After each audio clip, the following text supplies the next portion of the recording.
दोस्तों, उत्तर प्रदेश के एक छोटे से गांव बरवारा में एक परिवार रहता था।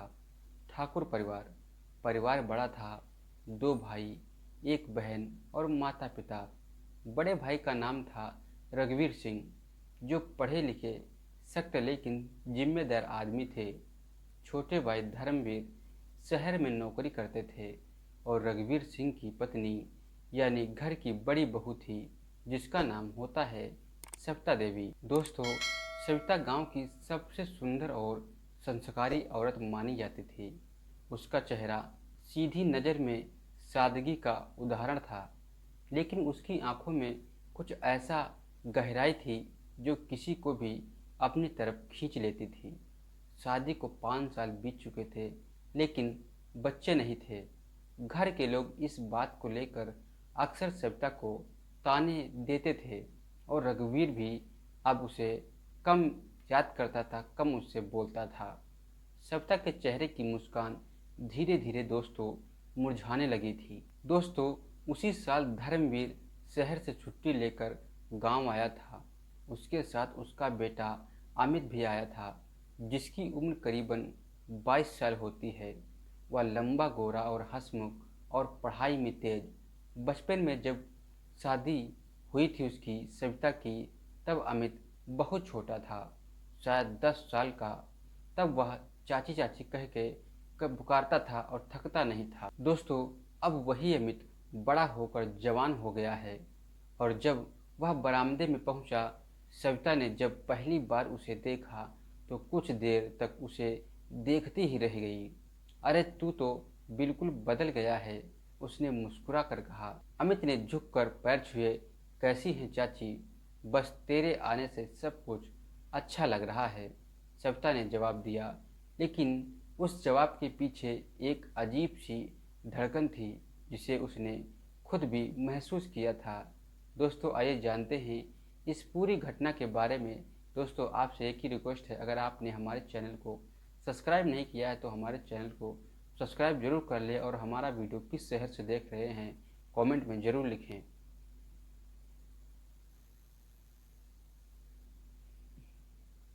दोस्तों, दिन बीतने लगे।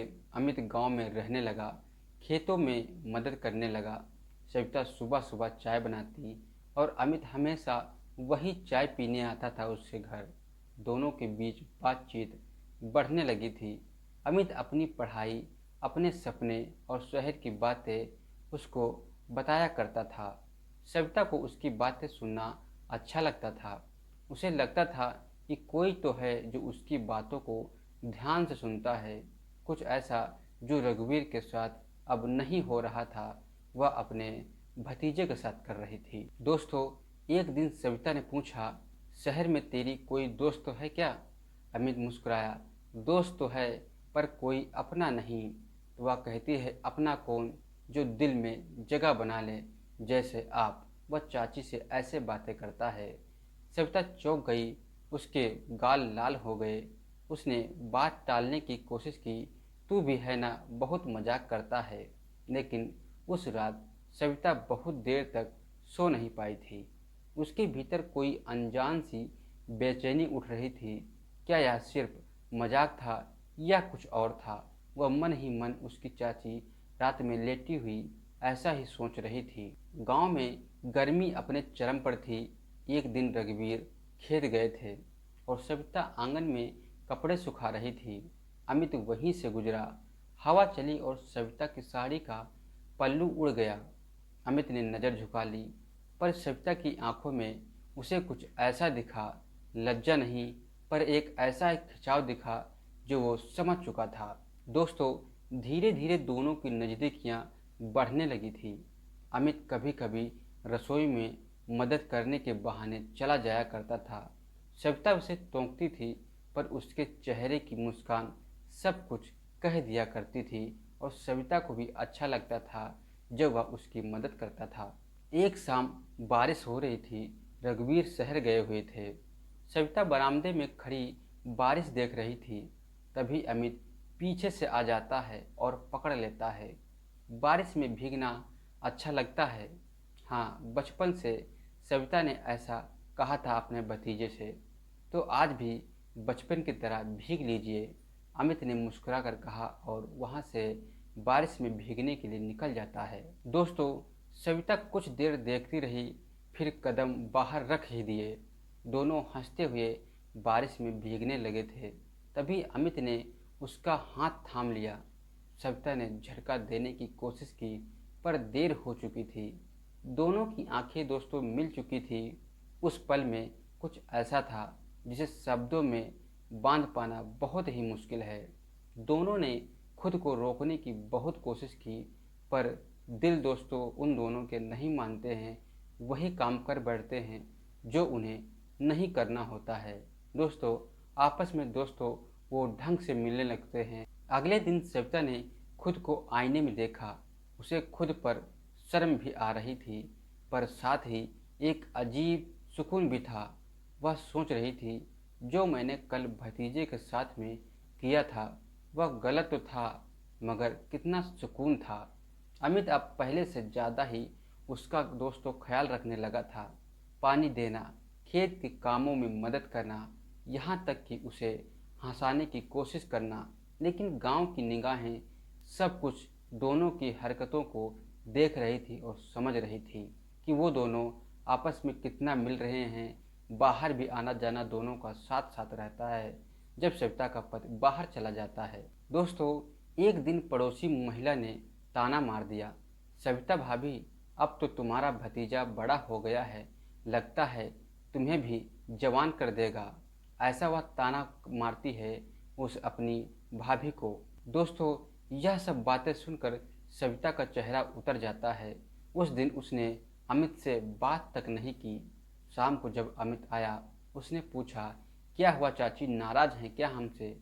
लोग बातें बना रहे हैं ऐसा चाची कहती है। ये सही नहीं है जो हम लोग कर रहे हैं, ये बिल्कुल गलत है।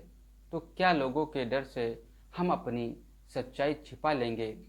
सविता ने ऐसा कहा, ये रिश्ता जो हमें चल रहा है हमारे बीच यह सही नहीं है, गलत है। लोग हमें ताने देते हैं जो हमें बिल्कुल भी अच्छा नहीं लगता है। ये रिश्ता समाज में कोई स्वीकार नहीं करेगा। दोस्तों, अमित ने कहा, दिल के रिश्ते समाज के डर से झूठे नहीं हो जाते चाची। दोस्तों, सविता की आंखों से आंसू बह निकले। उसने अमित का चेहरा चूम लिया, कहा, काश तू मेरा पति होता अमित। अमित ने उसका हाथ चूम लिया, तो मान लीजिए मैं ही आपका पति हूँ। दोस्तों, उस रात दोनों ने जो महसूस किया उस शब्दों से अलग ही परे था। दो दिलों में एक दूसरे की चाहत को पहली बार सच में पूरा किया था। सविता के लिए वो रात एक सपना थी और अमित के लिए हकीकत थी। लेकिन हर चाहत की एक कीमत होती है। कुछ दिनों बाद रघुवीर अचानक वापस आ गया था। उन्होंने सविता और अमित की नज़रों में कुछ अजीब सा बदलाव देखा। उन्होंने शक हुआ। एक दिन उन्होंने अमित को बरामदे में बुलाया, बेटा, तू कुछ ज़्यादा ही घर में घुल मिल गया है, अब शहर वापस चलते हैं। क्योंकि उसे अमित को कुछ खुलकर नहीं बताया था, क्योंकि घर में उसके बारे में कई लोगों को पता चल चुका था, चाची और भतीजे के बारे में। इसीलिए उसके पिता ने ऐसा उससे कहा था कि अब हम यहाँ नहीं रुकेंगे, चलो बेटा चलते हैं शहर। अमित समझ गया कि अब यहाँ रहना खतरनाक है। जाने से पहले वह सविता चाची से मिलता है। मैं जा रहा हूँ चाची। सविता की आंखों में आंसू भर आए। रुक जा अमित, ऐसा लगता है जैसा फिर कभी नहीं हम मिलेंगे। अमित ने मुस्कुरा कर कहा, प्यार कभी खत्म नहीं होता चाची, बस जगह बदल जाती है। दोस्तों, सविता ने उसे गले लगा लिया। उस आलिंगन में सारा दर्द, सारा सुकून, सारा प्यार समा गया था। दोस्तों, 5 साल बीत गए। सविता अब गांव की स्कूल में बच्चों को पढ़ाने लगी थी। रघुवीर बीमार रहने लगा था। जिंदगी ने जैसे ठहराव ले लिया था। एक दिन स्कूल में एक कार आकर रुकी। बाहर निकला था अमित। दोस्तों, वो अमित जो था अब सफल इंजीनियर बन चुका था। सविता ने उसे देखा और दिल फिर उसी पुराने राग में दोस्तों धड़क उठा था। आप कैसी हैं चाची? अब बूढ़ी हो गई हूँ, उसने हंसते हुए कहा। नहीं, अब भी सबसे खूबसूरत हैं आप, अमित ने जवाब दिया। दोस्तों, दोनों कुछ देर चुप रहे। फिर अमित ने कहा, मैं शादी नहीं की। सविता ने उसकी तरफ देखा। क्यों नहीं की शादी?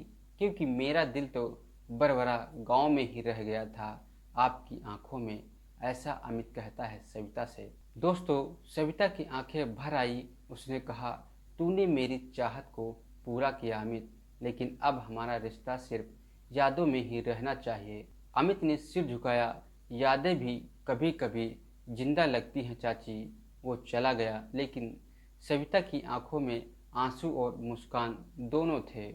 उसने आसमान की ओर देखा और कुछ कहने लगी, कभी कभी प्यार अधूरा होकर भी पूरा लगता है। दोस्तों, सविता के जीवन के आखिरी वर्षों में कभी अमित से बात नहीं की, लेकिन उसके भेजे गए पत्र वह हमेशा अपनी किताब में छिपा कर रखती थी। जब वह दुनिया से गई तब उसकी डायरी में आखिरी पन्ने पर लिखा था, उसने मुझे प्यार नहीं दिया, उसने मुझे जीना सिखाया है। मेरी चाहत पूरी हुई क्योंकि उसने मुझे समझा है। दोस्तों, इस कहानी के बारे में आपकी क्या राय है, कमेंट में ज़रूर लिखें। मिलते हैं दोस्तों आपको किसी दूसरी वीडियो के साथ। तब तक के लिए जय हिंद।